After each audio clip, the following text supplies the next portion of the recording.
يا نفس إن لم تظفري لا تجزعي.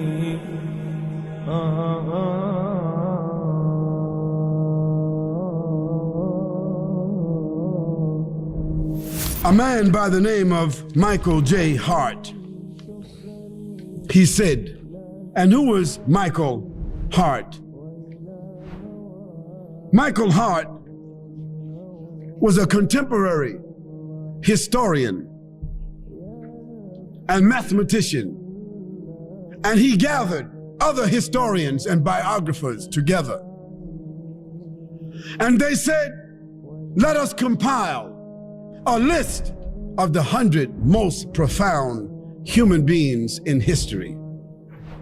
And to make a long story short, they made a category.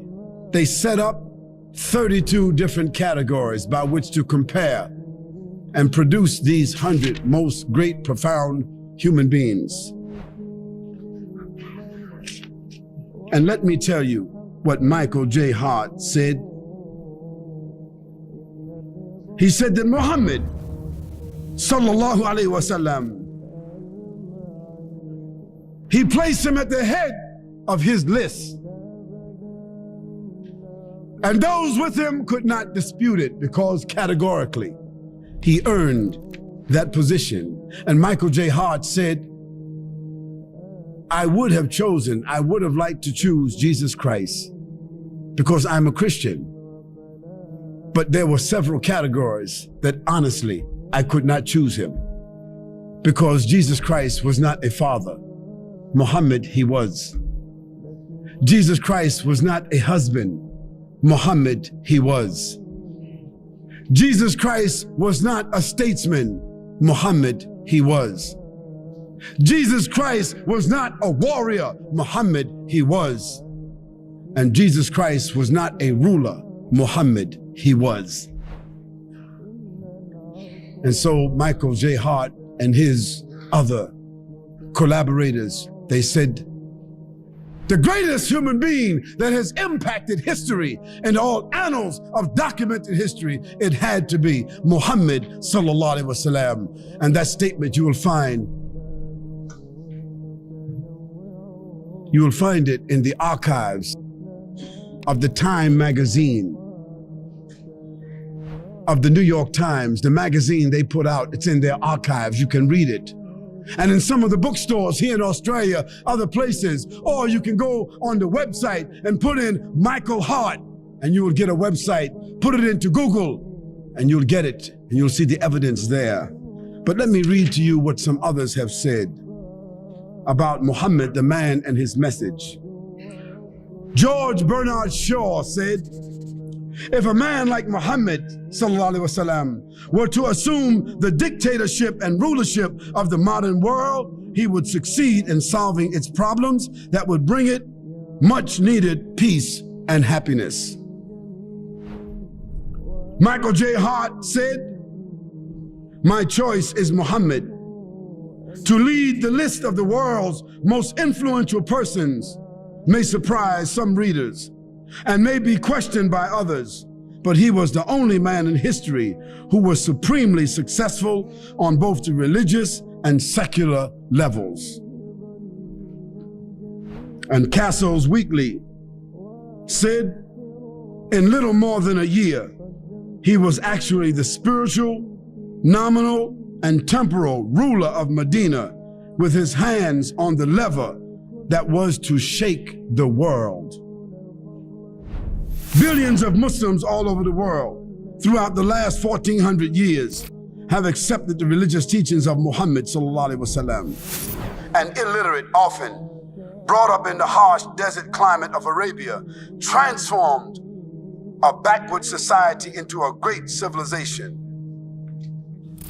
O Muslims and non-Muslims, Muhammad, according to the Quran, he was a witness over the believers. He was no more than a messenger. He was a man dealing gently with all people. He was a great favor. He was sent with an irrefutable truth. He was that unlettered prophet. He was a mercy and a messenger. He was a mercy to mankind. He was a witness over the believers, and the believers a witness over mankind. He was a mercy to the world. He was the best example to follow.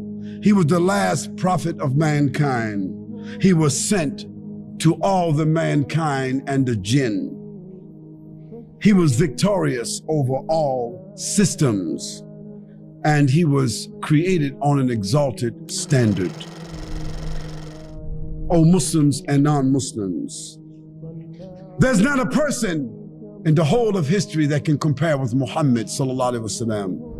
Not a Confucius, not Gautama Buddha, not Alexander the Great, not Bonaparte Napoleon, not Julius Caesar, nor Constantine, not Mahatma Gandhi, not King Richard or King Ferdinand, not Winston Churchill, not Charles Darwin, not Mao Zedong, nor Deng Xiaoping, nor Karl Marx, not Albert Einstein, not Martin Luther or Martin Luther King Jr., not George Washington, not Tony Blair, nor John Howard, nor George Bush Sr. or George Bush Jr.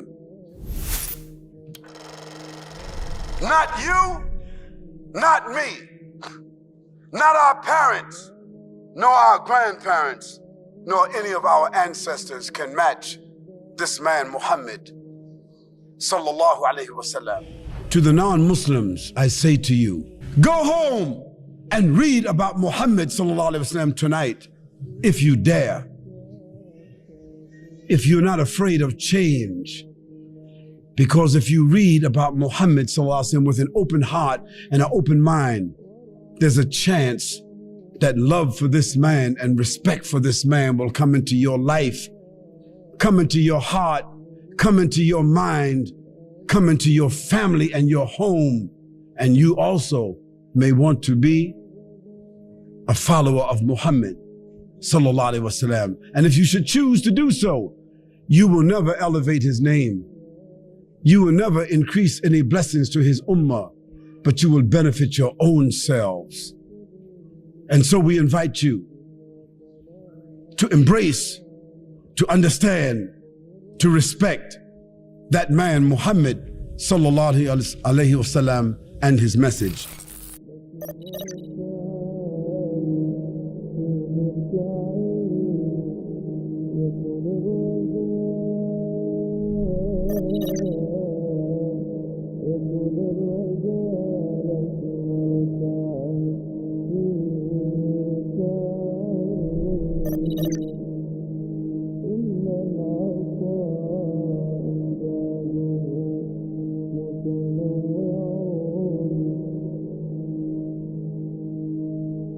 إن